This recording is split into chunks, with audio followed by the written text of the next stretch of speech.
time you walk into the room, got me feeling crazy, shot my heart boom boom. Any other boy would stare, but me I look away, cause you're making me scared. Trying not to breathe, 1, 2, 3. Assalamualaikum warahmatullahi wabarakatuh. Perkenalkan, nama saya Hafiana. Di sini kita akan membahas materi tentang peranan konstitusi dalam kehidupan bernegara. Konstitusi merupakan dasar hukum yang paling fundamental dalam sebuah negara. Dalam aspek kehidupan, konstitusi mengatur banyak hal seperti politik, kehidupan, tata cara hidup, berbelanja, dan lain sebagainya. Sejak zaman dulu kala, banyak negara yang menerapkan konstitusi dalam kehidupan sehari-hari. Umumnya, sejak zaman dulu, konstitusi dibuat dalam keadaan tidak tertulis atau hanya mengikuti kebiasaan-kebiasaan yang ada dalam negara tersebut. Maka dari itu, konstitusi dianggap penting dalam perkembangan sebuah negara karena mencakup banyak sekali aturan-aturan yang tidak tertulis dan mengikuti kebiasaan-kebiasaan dalam suatu negara. Yang pertama, sebagai landasan hukum tertinggi. Salah satu peran utama konstitusi adalah sebagai landasan hukum tertinggi dalam sebuah negara yang diatur dalam pasal Undang-Undang 1945. Yang kedua, sebagai pembatas kekuasaan. Dengan adanya konstitusi, pemerintah tidak sewenang-wenang dan tidak memonopoli atau mengatur warga sesuka hatinya. Pemerintah juga harus tunduk pada undang-undang yang ditetapkan dan tidak mengatur warga dengan sesuka hati. Yang ketiga, sebagai hak asasi manusia. Yang keempat, sebagai pengatur hubungan antara negara dan warga negara. Contohnya, dalam pemilihan presiden dan wakil presiden. Integritas dapat juga mengatur warga negara untuk memilih presiden dan wakil presiden yang dia inginkan dan tanpa paksaan dalam suatu negara atau pemerintah karena masyarakat memilih dengan hati nuraninya sendiri. Yang kelima, sebagai sarana menciptakan stabilitas dan legitimasi pemerintah. Hak kebebasan. Konstitusi menjamin bahwa seluruh warga negara dapat memilih agama, tempat berkumpul, dan bahasanya masing-masing tanpa ada penekanan dari pemerintah untuk menentukan apa yang pemerintah inginkan. Yang kedua, hak kesetaraan.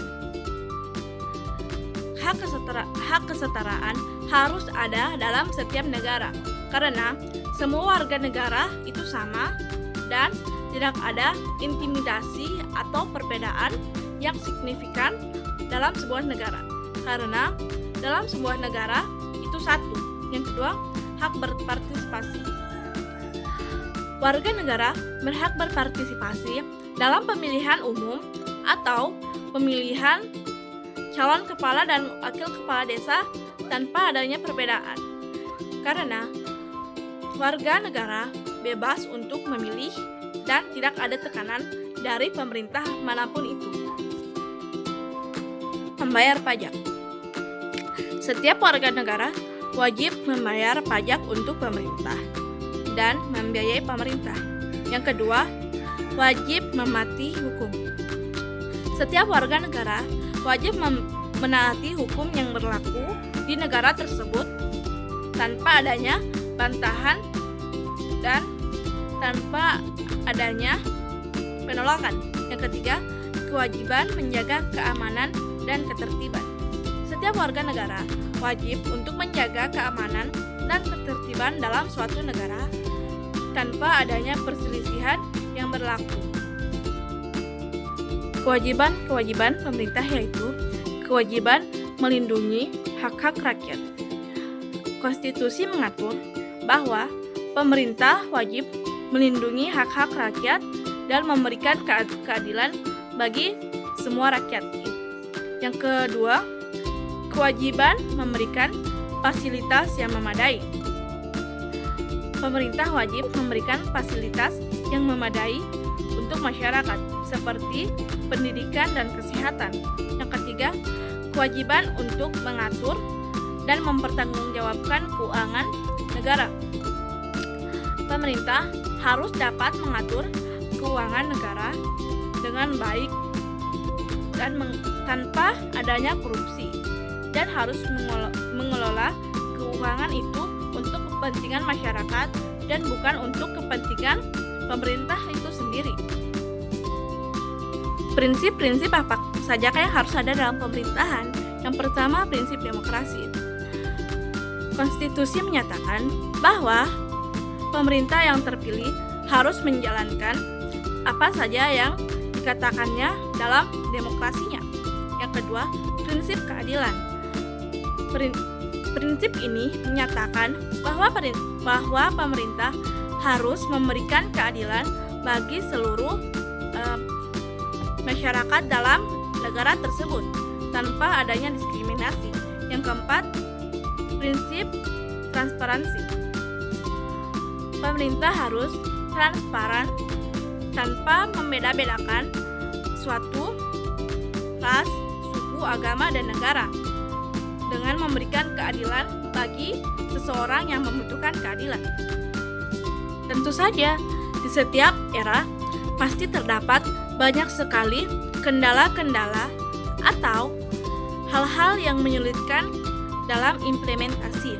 Apalagi di era modern saat ini, implementasi demokrasi memiliki sangat banyak tantangan yang harus dihadapi. Ada yang mau tahu tantangan-tantangan apa saja itu? Tantangan-tantangan implementasi yang harus dihadapi dalam era modern saat ini yang adalah globalisasi dan implementasi negara. Yang kedua, perkembangan teknologi, informasi, dan komunikasi. Pastinya, dalam setiap era terdapat perkembangan yang harus pemerintah lakukan.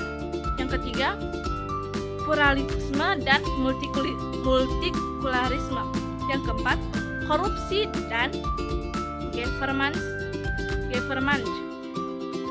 Korupsi pasti selalu terjadi dan tidak akan pernah berhenti.